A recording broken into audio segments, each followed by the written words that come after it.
All right, so what I have in front of me is my Porsche 911 Carrera. It is raining outside, so that means I cannot drive this wonderful car. It's me. I haven't made a video in quite a while. You're probably surprised that I have hair growing out of my head because I haven't gone for a haircut. That's okay. But what I can tell you is I've gotten a lot of seat time behind this wonderful car, and it is completely incredible. So what I want to do today is have an overview of the 911, and I want to explain the instrument cluster because there's 5 gauges in there, and I've gotten a lot of questions about all the details within this car. And a 911, they're all pretty ubiquitous inside. There's not too much differentiating the insides of the vehicle. But what I want to do is unpack some of the details that this car has and go over the instrument cluster. All right, so what we're gonna do is we're gonna start from the bottom and we're gonna work our way up. And we have a defrost. Now these levers operated like this. And of course, my handbrake lever, which will actually have my vehicle roll backwards, and I'm not gonna do that right now, so I am gonna leave it in its locked position. By turning this, it'll get really hot and it'll heat up this element all across the front of the windshield because this is a very upright windshield. You can even see it's very intuitive. There's a on position, which means all the way up, and the off position with the arrow pointing down. So this is the left side, this is the right side. Right now it is in the off position because I am not driving the car in any inclement weather that requires an exorbitant amount of heat to be generated towards the upright structure of the windshield. So I'm going to keep it at the 0 position. And of course, we have the 5-speed manual transmission. And it is a wonderful piece of ancient technology, which I love to use. All right, so in this midsection of the dashboard, we have an ashtray and we have our climate control section. We have a series of levers, and these levers, depending on your familiarity with Porsches, have existed from 1964 all the way through the 1989 model year. By the time the 964 generation came out, they had revised this entire panel and made the air conditioning controls a little bit easier to use. We have the top lever, and this one moves independently of the opposite lever, which is a defroster button. We have a right side lever, which is the fan speed. We have position 3, position 2, and position 1, and position 0. Depending on the position of the red lever, either you're going to get your air, your hot air, being distributed through the top vents, or getting it redirected towards your feet. And in the middle, it'll have an even distribution. And of course, the middle will be your air conditioning element. So this is cold and this is hot. The air conditioning is a little bit confusing. I'm still not even sure if I even said that right, but whatever. It's cool. For the radio option, my cigarette lighter is gone. I actually sent out for a replacement, so I'm getting that in the mail soon. This is your fog light. This is basically a brake and seatbelt warning light. My glove box with an easy pass and the faceplate, which I took off this cheap radio because, well, one, I'm never going to listen to the radio in this car, and number 2, well, not the modern technology, because I'm not mad at the modern technology.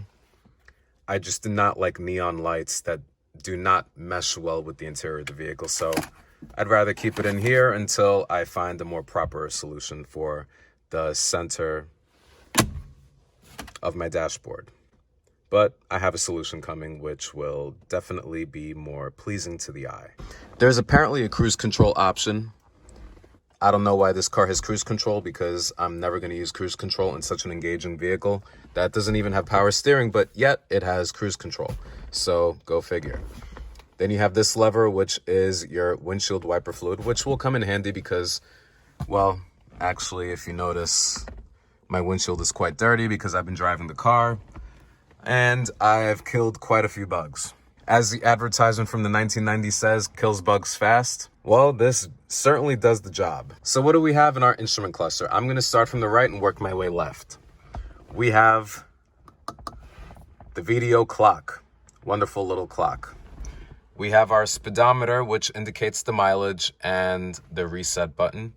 This vehicle has 94,000 miles. I have put probably 382 of those miles on this vehicle. We have the revolutions per minute times 1,000. This is the fun gauge. And it's at the center. It's the thing that you see central to your driving position, because that's what I'm paying attention to when I'm driving. Then you have, but this gauge is the most iconic of all gauges. It is central. It is a central gauge because technically, as a race car driver, you're not supposed to pay attention to the speed. You're supposed to pay attention to the engine. Then you have your Druck press, which is basically oil pressure. Druck is pressure in German. And it's interesting that it's written in German. It's actually a cool little quirk. The more you accelerate and give more pressure to the engine and rise up to number 5 when you start moving. And then on the left side of the gauge, you have your temperature gauge, your oil temperature gauge. When this vehicle is in full operation, the temperature needs to be, that needle sort of needs to be in the middle. Right now, it's all the way at the bottom. So initially, when you turn on the car, this needle will stay there. And then after 15 to 20 minutes, it should get around here. And that's when the car is perfectly operational. And that's when the car is at temperature, and that's when you need to use it. The next gauge is another oil gauge, and this also needs to be positioned and lined up with this one as well, and that's when you know that this car is at optimal temperature. The steering wheel sort of gets in the way when you're driving, so you have to sort of move your head. That's one of the small things that, you know, if you want to see all 5 gauges, you won't be able to do that. You sort of need to move your head from side to side in order to see everything properly. And of course, your gas tank. Right now, it's indicating 0, but I actually do have gas. The minute I turn the car on, the car will, the sensor will read that I actually do have some gasoline in the tank. This little button over here is your gas cap release. So if I yank at this gas cap button, watch what happens. And there's a gas cap telling you that you only need unleaded fuel. Do not put cheap gasoline in your vehicle. Make sure that you put the proper gasoline to fuel a high-performance vehicle. Because, well, it's like you. Like, if you want to eat cheap food, you're going to look like a cheap person. And of course, I have my turn signal, the aggressive turn signal, which makes a lot of noise whenever I press it. And right behind it, you could see the left side, the ignition switch. The ignition switch, because on all Porsches race cars, one hand is supposed to be on the gear lever. The other hand is supposed to be turning on the car so you can take off really quickly during an endurance race. And of course, to the left of that, you have your headlights, and it illuminates everything in your dashboard. And of course, I have my air conditioning vent, my power switches. All right, so now what we have in front of us is the window switches. Now, this car did not come with manually operated windows, which would have been cool considering how analog the rest of this vehicle is. However, we got power switches for 1988. And when I turn on the vehicle, the speed at which the windows go down is surprisingly quick. German technology was surprisingly good. I'm impressed. And I have my mirror, my external mirror switches.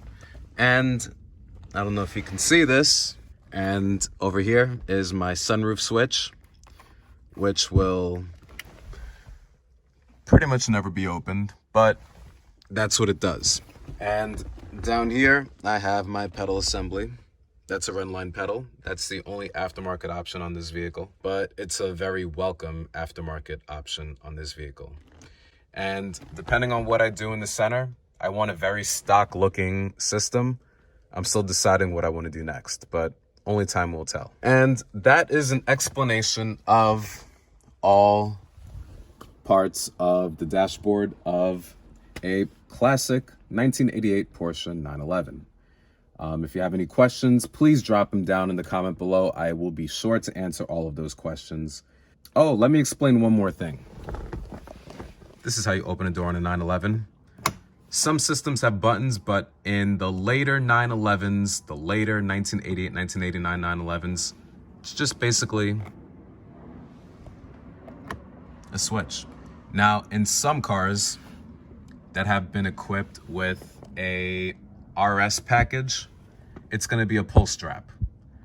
I don't think I'm gonna convert this door to a pull strap. I'm gonna keep everything as stock as possible, but this system works, it's functional. It's not really complex or complicated, but that's the system that the car came with. It's got the beautiful pleated vinyl on the doors. Everything's operated by hand over here, but that is a 911 in its entirety. It's a very simple, intuitive, easy car to figure out, and it's quite a pleasure to drive. It's actually a driving machine. It's nothing else. It gets to the point. It's not designed to do anything else except drive. It's a fun little vehicle. Next time I make another video, it's gonna be me driving the car, trying to explain things as I'm driving and going through traffic here in New York City, or maybe on an open road. I haven't yet decided. Maybe I'm gonna do both, who knows?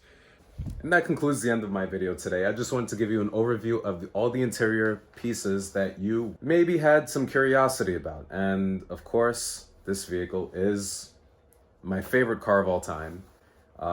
This car does it all for me. It's the Porsche 911. After driving a convertible in New York for a while, I kind of got over it because it got really cold and I couldn't use it during the winter months. Now, I can actually turn up the heat and drive this whenever I want. And in the summertime, depending on the temperature outside, of course, because it's an air-cooled engine, so you have to be aware of what the temperature is.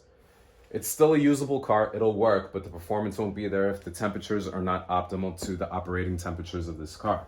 That said, the 911 is the car for me. It's the car that I dreamed of ever since I was a kid, and now I got one.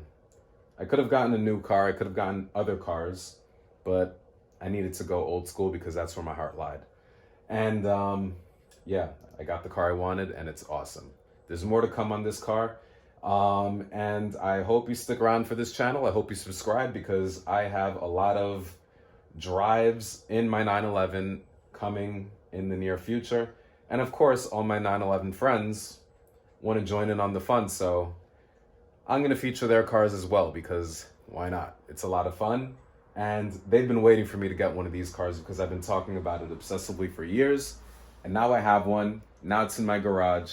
And not only for the 911 content, because I have a few good things coming your way as well. So stay tuned for more. Stay tuned for more. Please like, subscribe, and comment down below. I'll talk to you soon. Take care.